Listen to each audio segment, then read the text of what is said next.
Wajibun dan wajib nasbu imam ngangkat imam adil kang adil. Mbok dadekno khabar muqaddam yang salus. Bisar iklan syarak. Fa'lam kang ngerti sira la bi humil akli ora kok kelan hukum akal. Jadi orang itu wajib terlibat dalam nasbul imam. Lah nek ana pemilihan presiden utawa bupati utawa gubernur wajib milih.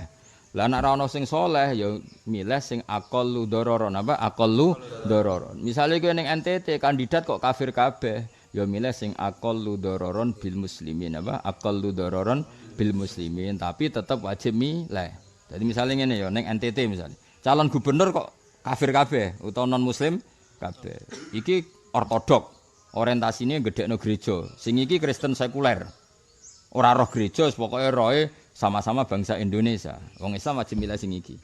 Karena dia tidak punya fanatisme pada agamanya. Paham ya? Berarti ini aqallu dararon bil muslimin karena tidak punya orientasi membesarkan Kristen. Paham ya? Atau sama-sama fasik, iki dosane mateni wong. Paham ya? Iki dosane mok ning klub, ning klub malam. Lah dosa ning klub malam urusane dhewe, tapi nek mateni wong kriminalnya lebih tinggi. Paham ya? Jadi misalnya bodoh-bodoh fasik kita milih sing aqallu dararon apa? Aqallu dararon. Jadi misalnya ning Amerika, kowe dadi warga Amerika, presiden sitoke terkenal Islamfobia, sangat benci Islam. Sing sitok sangat liberal. Ora peduli Kristen, Islam, Yahudi padha kabeh. Wong dekne ora tau ngaji, ora tau fanatik gereja, ya kita harus milih ini. Karena lebih tidak ya karena tidak punya orientasi apa-apa. Paham ya? Jadi kemana milih tetap wajib. Kadang-kadang wong-wong sing ora tau ngaji kon, wah fase kabeh piye? Berarti ngajine rong khatam. Fase kabeh milih sing aqalli dararon apa aqallah dararon apa aqallah dararon. Ya itu kan otomatis kan? Napa? Otomatis. Ya misalnya ngene lah. Kowe iku ndek anak wedok, ana supir fasik. Fasike iku tukang tombok togel. Sing sitok nyuwun sewu fasike iku merkosa. Ya padha-padha ora ono pilihan ya milih bis sing tukang tombok. Karena ora ono kaitane mbek pemerkosaan. Ngono kan otomatis milih sing aqallah dararon. Ya jadi kalau sama-sama fasik milih yang madharatnya paling minimal. Ngono kok ora barbar. Mulane wong aja kuper to. Tetep mikir. Islam itu selalu menyediakan jawaban. Karena dalam kaidah fikih jika ada dua mafsadah kumpul maka milih akhaffuhuma dararon paling madharate paling minimal. Tetap ada pilihan. Bukan terus kayak tadi kita kan mungkin sebagian saudara kita hidup di NTT. Kan mungkin semua kandidat bupatinya non muslim atau hidup di Papua, mungkin semua kandidatnya non muslim. Kan enggak punya pilihan. Terus gak milih ya keliru, tetap harus milih. Tapi milih sing aqallah dararon. Kan kalau aksara naf'an kan gak mungkin wong padha-padha ngono kan. Milih apa? Aqallah dararon. Ya misalnya kok ngene lho. Ditakdir omamu iku nggon ula, sitok nggon ula ijo mek kobra, sing sitok mok ula piton utawa ula tali picis, ya milih sing awor ula piton. Lumayan kan gendut ngono. Tapi aja sate, maksudnya yo tangganan. Kan ini lebih enggak bahaya.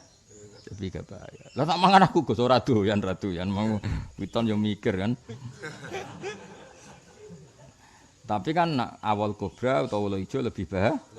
Ya jadi pilihannya itu jawab hasil ya kalau masalah fasik itu pilihannya apa aqallah dararon apa aqallah dararon.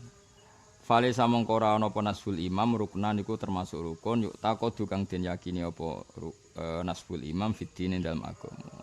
Kamu ndak usah memaksakan khilafah atau memaksakan ideal. Mergo nasbul imam tidak termasuk ruknan fiddin, tidak mendesak Ahmad. Jadi gamane lho, kamu tidak usah memaksakan sistem terlalu. Sistem apa harus apa enggak perlu seperti itu.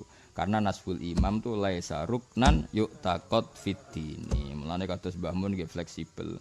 Saraku wong alim-alim delok sistem pemerintahan cek republikan, cek mamlakah, kerajaan, cek sistem monarki itu rada do fleksibel. Mergo masalah nasbul imam dalam mazhab Ahlus Sunnah wal Jamaah bi laisa ruknan yu'taqad fiddini. Dadi kira usah ngotot nemen-nemen.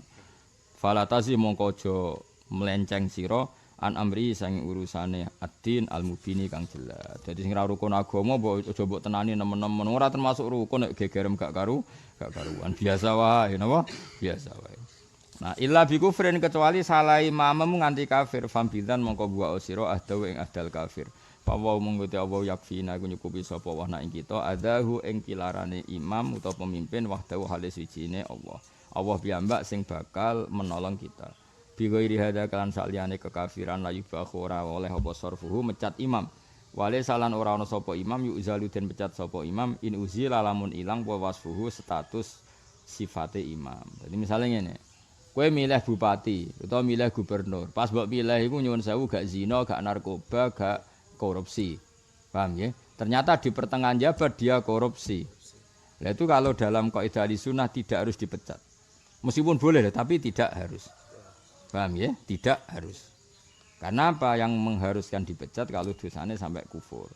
Nah, asal ketika awal dia tidak seperti itu. Ya, tapi kalau dari awal seperti itu ya dari awal kamu nggak boleh milih, paham ya? Jadi misalnya ono wong terkenal korupsi, ya dari awal kamu nggak boleh milih. Tapi nak mbok pilih soleh pas proses soleh jebule tengah-tengah jabat korupsi. Itu dalam agama tidak harus yuzal, tidak harus yuzal. Apalagi nanti kalau di yuzal terjadi fitnah azimah, misalnya dia punya power yang kalau dipecat bikin hara, malah sebaiknya tidak usah dipecat. Mergo la imamun husum khairun min fitnatin tadum. Eling napa? La imamun husum khairun min fitnatin tadum. Karena mendongkel satu kepemimpinan yang melahirkan fitnah besar luwih apik atok toleransi meskipun dia fasik. Nah, mergo mau ada pemimpin koruptor misalnya, nak mbok pecat, ini gawe prahara atau gawe tragedi nasional. Tapi nak mbok barno paling banter mau korupsi, misalnya seperti itu. Tapi ya syukur-syukur ya agak usah korupsi. Tapi misalnya ini cerita, kan tentu kita mikir kondisi paling lebih buruk, apa? Lebih. Ya terutama ke bayangno model-model Timur Tengah. Timur Tengah kan gitu kan.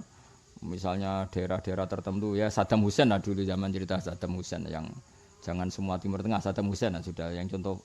Dulu Saddam Hussein kan menggulingkan pernah paman, akhirnya terjadi revolusi. Ketika Saddam mikir ya revolusi.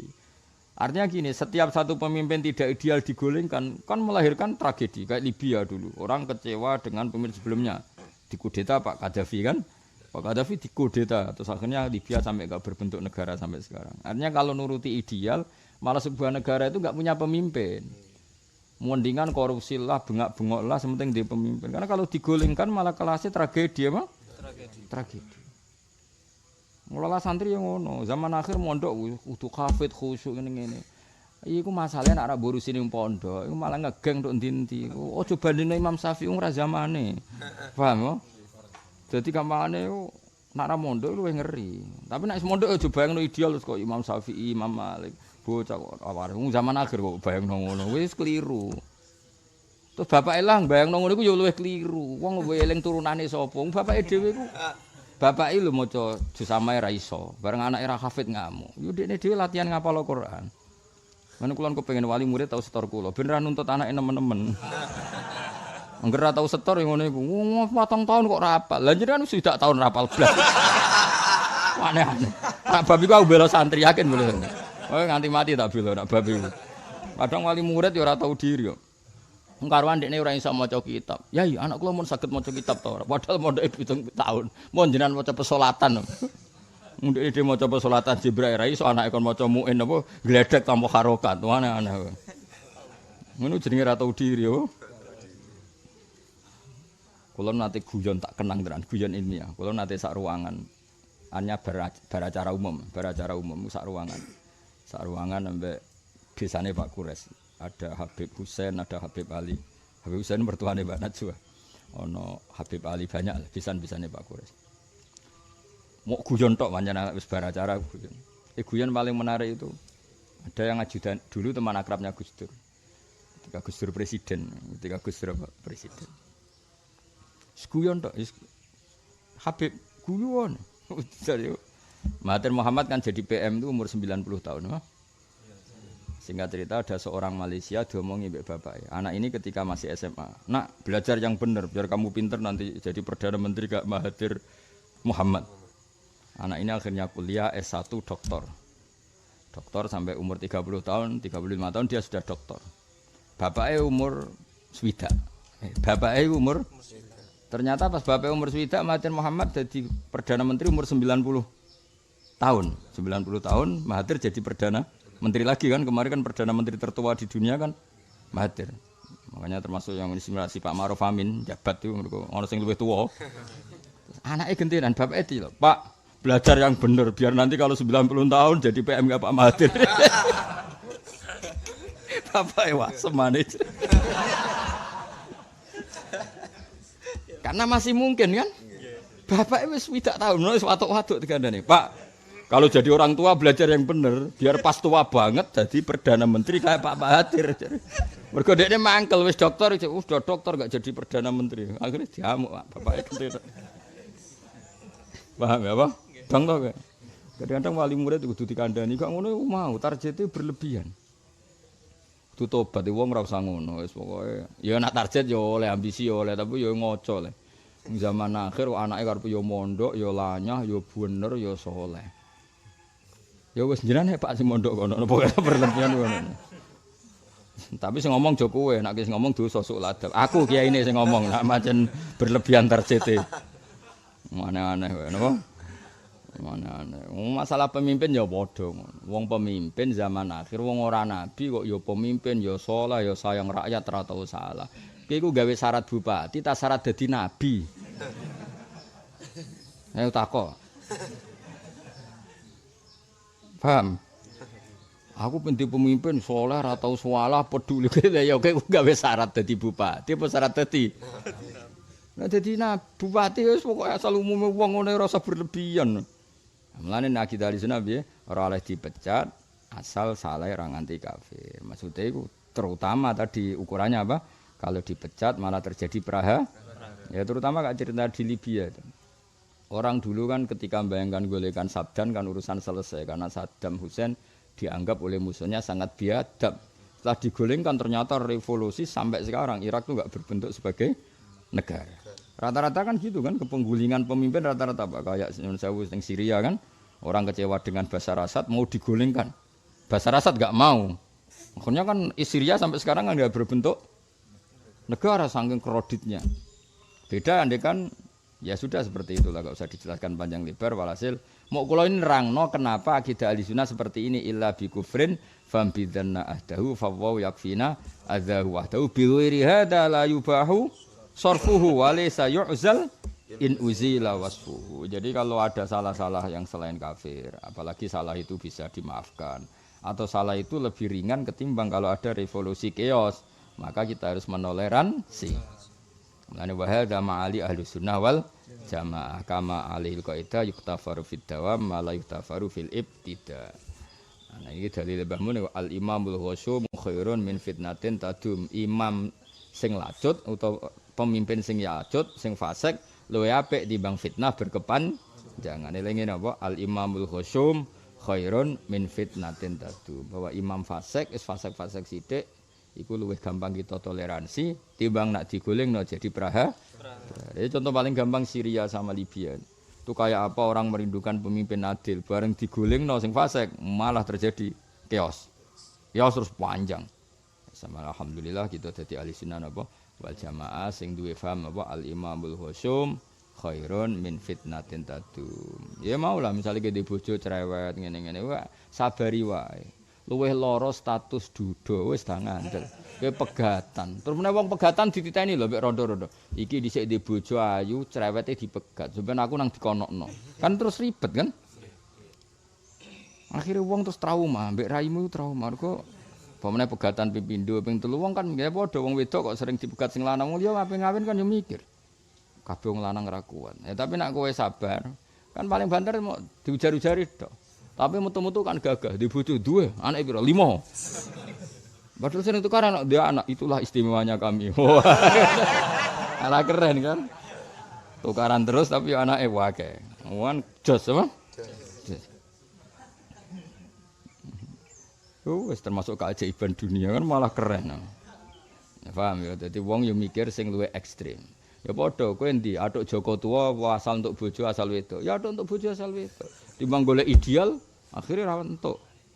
Sing ideal ora gelem mbek kowe kan akhirnya ribet. Aku golek bojo sing nasab, sing pinter, sing hafidhah, sing qanaah, sing ayu. Ya ora ono, umpama ono ora gelem mbek kowe kan. Lah akhire piye ya atuk rabi asal wedok. Kan terus gagah, payu ngawur.